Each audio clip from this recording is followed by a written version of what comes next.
All right. Hey, everybody. Thanks so much for tuning in to the WTCF podcast. It's Charlie here, just hanging out at the house, and wanted to go ahead and walk through some viewpoints on control and kind of what that means. And hopefully, this is something that'll kind of help you.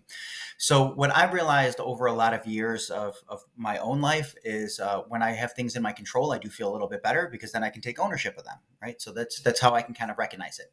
However, there's plenty of times in my life where I've tried to find control in something where I've had no control, and it's actually a terrible place to kind of spend some time because you're really not going to change all that much, and it's just going to kind of eat at you more and more. That I need to be able to get more, I need to be able to control more, I need to be able to do more. So here's the point I'm kind of talking about. So I use a reference point now as I kind of look back on it. So it's like it's like this.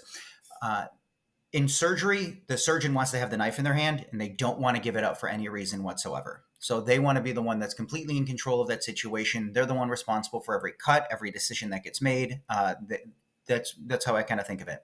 And now I think of it a little bit more as in like, well, who's willing to hold the knife? So it still could be me that is the individual that's doing it, having the control over it, but starting to create more of an environment where somebody else feels like they can find a little bit more control and help them to build some confidence in themselves. So I've made that mistake plenty of times in my own life. I've seen that come up from other individuals who have tried to exude control over situations where it's like, this really isn't in your control at all, and you're really just wasting your time, and it's actually becoming really upsetting that you're trying to go through this. And again, I've fallen victim to it as well. So there's plenty of times in my life where it's just like, no, no, no, you don't understand it. I'm the smart guy in the room. I get to hold the knife. And what I'm trying to learn a whole lot more is kind of the serenity prayer, like, to have the courage to, do something really difficult. And I can't think of what it is off the top of my head. So we're just going to go ahead and just put it on the screen somewhere so I can go back and actually get it correct. But like the notion of what's there, right? It's knowing the wisdom of like when I have control and when I don't have control of something. So being able to watch and monitor those things in myself and encourage others to get some control of their own lives and kind of help get control of some things that might be spiraling a little bit. So here's some of the good things that come out of like having control in like your day-to-day, just being able to control everything that's there. The achievement of goals, so like to steer your actions and decisions towards achieving specific goals, maintaining control over their actions. They can stay focused, make progress, and ultimately accomplish what they had set out to do. For example, a person who exercises control over their diet and exercise routine is more likely to achieve weight loss goals. But again, those are where I can find myself gaining control, where the control is I go ahead and dictate what I'm going to put into my body in terms of nutrition. So I get to go ahead and pick all the things that are there. That is my choice, right? I am in control of what goes into my body, unless like somebody else is cooking for me, and then you can always have conversations around it. But again, I cook all my meals. So I have complete control of everything that goes into it, and that helps me stay on point for it. And then for the other part of it, exercise, to go out and be active is within my control. I get to go ahead and dictate how much activity I put into the day, how much I try, how much intensity goes into those parts of the day. So I actually am the one that gets to choose those things. So that is my choice. That means it's under my control to go ahead and dictate how that's going to look. So again, that's one of the good points of it, right? I can have ownership of those things. I can recognize, I can control those things because again, it's my choice to go ahead and do it. So it also brings on order and stability. So again, when we have things in our control, we feel like we can set up the dominoes. So control brings a sense of order and stability into one's life or organization. It provides structure with guidelines, enabling individuals to navigate through tasks, projects, responsibilities with clarity and efficiency. For instance, a manager who exercises control over a team's workflow and resources can ensure smooth operation and timely project completion. But I think we've all dealt with somebody who's micromanaged and needed to hold our hand and control every aspect of what we've gone ahead and done. So now it just feels like it's not in our control at all. And now they're exuding control over something that you should have maintained control over. So it's your effort and your energy that gets put into a project, your work that goes into it that you get to go ahead and control. And then working with someone who's a micromanager could be really, really difficult. So again, we can find the pro and immediately find a con associated to it because I don't want to work for another micromanager, nor do I wish to become a micromanager. Like I want to understand the process, but I want to make sure that I put the expert decisions in the expert's hands. So basically, who's ever going to be the surgeon in this scenario, be willing to give them the knife and trust them to do their best as I kick everything over for a second. Again, it becomes predictable. So when we have control, individuals can create predictable outcomes. They can carefully plan and execute their actions, reducing the element of surprise and increasing the likelihood of the desired result. For example, a business owner who exercises control over their inventory management can predict customer demand and ensure product availability. So this is more along the lines of like, we can set up the dominoes for ourselves. So having a few things that we can measure and predict is going to go ahead and give us a lot better opportunities to exude control over the things that we have and the things that need to go ahead and get into function, right? So I do like this inventory management one because I've done a ton of that work in my past. Well, if I understand the main KPIs associated to it, what's my cycle count accuracy? What are the products that are the main ones that are creating variances? How do we go ahead and like look at those items and say, well, these ones need additional scrutiny because dollar value, volume, something else associated to it. So again, working with and exuding control in that scenario is just to go ahead and set targets to make sure that we can hit certain things. And again, that comes down to the individual doing the work, not the individual who's like responsible for it, right? To be able to maintain your own control over how you react and do this work for yourself is going to go ahead and stand out for your own predictability, right? If you know what's coming, right, it gets a whole lot easier to go ahead and deal with. If I wake up every single day and I go through my same routine, it's not a surprise to wake up and go through the day, right? It just starts off the same way, and then it can become its own day. Increased productivity, right? Control helps individuals manage their time, resources, and efforts effectively. By prioritizing tasks, setting deadlines, and allocating resources wisely, they can enhance their productivity and accomplish more with a given time frame. For instance, a student who exercises control over their study schedule avoids distraction and can improve their academic performance. So this comes down to time management. So I've read in a couple other books where they basically broke it down to like 20 minutes. Like every 20 minutes, it needs to be scheduled out for your day. That's way too much.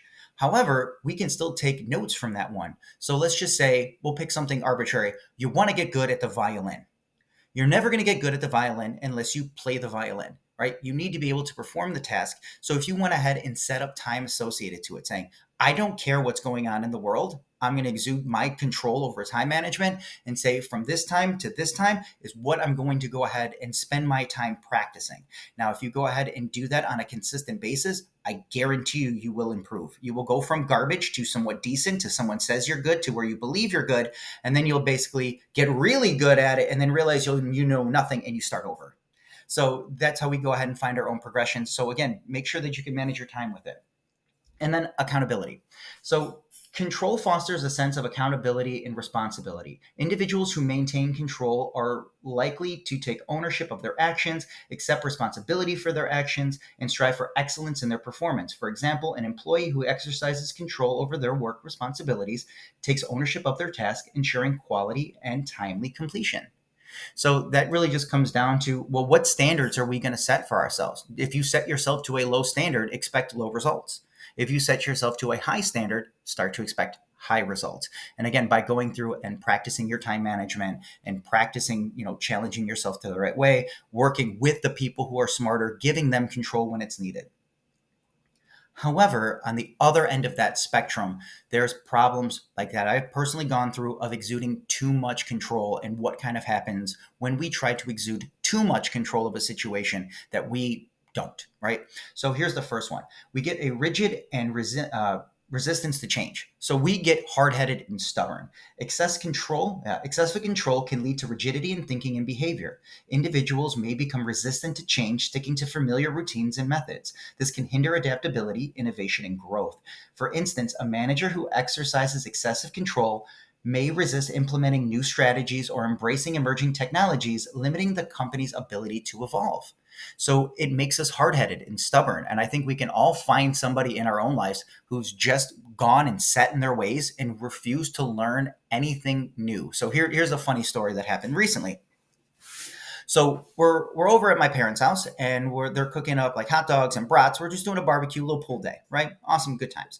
So my mom went ahead and bought basically the New England cut like hot dog buns. So instead of it cut on the side, it's cut over the top. And it's designed for like lobster rolls and po' boy sandwiches. Like it's cool. Like, I think it's a cool concept to go ahead and do it that way. I think it balances on the plate better. So if you don't have like stuff falling out of the side, so if you put like onions and relish, you set your hot dog up on its side and it falls over, and now the stuff starts to spill out. So you have to like prop it up. So this one you don't, right? I think it's clever. It's stupid. Who really cares? And my dad gets in, he tries to open it up. He goes, "Oh, these damn buns aren't cut." I was like, "Dad, they're cut on top. These are New England style. These are just," it's like, "Oh, well, I don't understand why we had to change any of this stuff. It worked perfectly fine before." It's like, it's just a different concept. It's still a fucking hot dog bun. It still does the same thing. Why get upset or bothered by something that doesn't fucking matter? It doesn't matter. You're still going to put mustard on it. You're still going to look for horseradish, and you're still going to eat it just the same as you would any other hot dog. But now you went ahead and tried to control the situation and grown stubborn to the fact of, well, my expectations were this, and as soon as my expectations didn't come up exactly as I wanted, I'm going to complain that I don't have enough control. It's like, why do they have to change this? They should change it back. Why would they? Those things have been around forever. They're just different. So again, like, we can watch ourselves in being stubborn and hard-headed about these things and be open and susceptible to life is going to change over time. Too bad. So sad. It's going to happen. Life is going to change. And if you get stubborn about it, try and exude control, you're going to have a rougher go of it because everyone else is going to start to evolve and change and get better, and you're going to fall behind. So the second one on here, perfectionism and high expectations. So before, when we talked about high expectations, I do like to set a high bar for myself. I think challenging myself is a really, really good thing.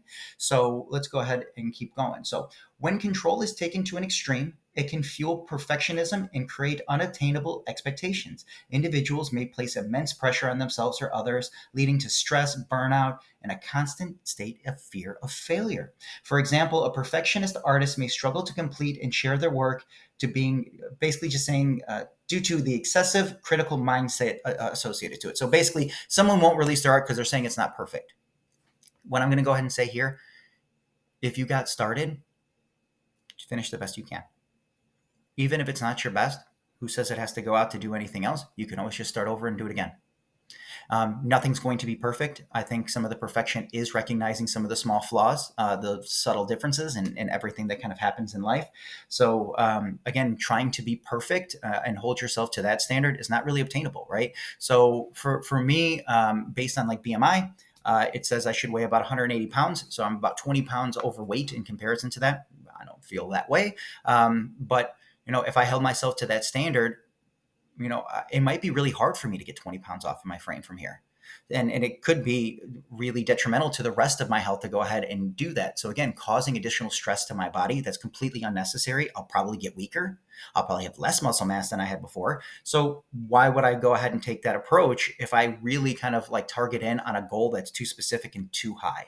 So the idea is you can set a long-term goal of saying, hey, I want to be able to achieve this, and then set a series of short-term things that you can kind of march your way up to. So as you go ahead and find out what you're capable of, you can start to make some little changes in direction of what you want to go ahead and do.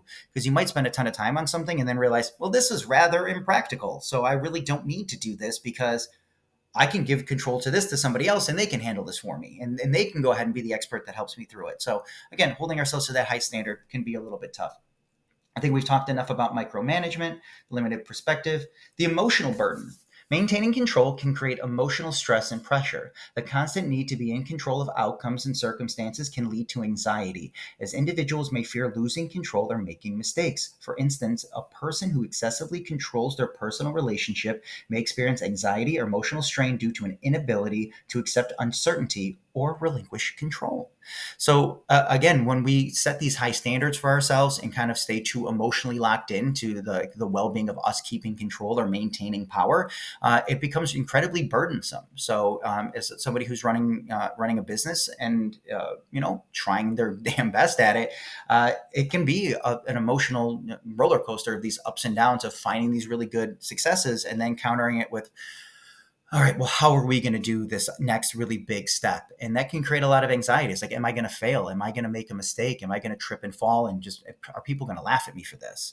And I think you have to go ahead and take those things that give you anxiety. And in my viewpoint, I just have started to learn to discard it. That anxiety is actually just me being super eager and excited about something, but I don't understand it fully yet. So I don't know how to emote correctly about it. So as I think about those things and think of the direction and the path that I'm on, I can again make some changes for myself and maintain that I can stay in control of my actions and not let something like my emotions get in the way and start to dictate. Because then I'm going to try to grasp harder onto things like control. I'll probably end up more stubborn, and at the end of the day, probably end up a little bit worse than I started.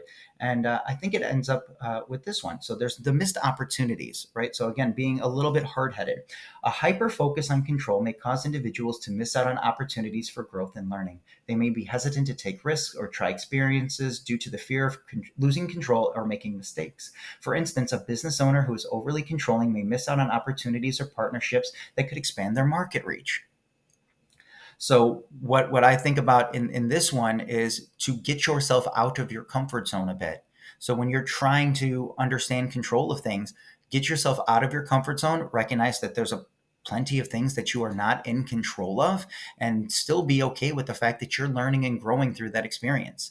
So again, give yourself as many times to say yes to doing difficult things, because what I honestly believe of my own life, and I've said it a lot to myself this week, even after the intention, is if you do the hard stuff now, life will get easier. If you do the easy stuff now, life will get harder. Because again, we'll run out of easy stuff to go ahead and do. We don't need to just maintain this low level of like low hanging fruit and just like instant gratification, but to really challenge ourselves to do something that's daunting, challenging, that will change us for the better, and recognizing things like that obstacle is the way. And say, like, yeah, I get it. This hardship that I'm facing now is not going to last forever. There's no way, because it has to end at some point, right? And it's going to be in my perspective to go ahead and set it and say, well, these are the things that I can maintain control of.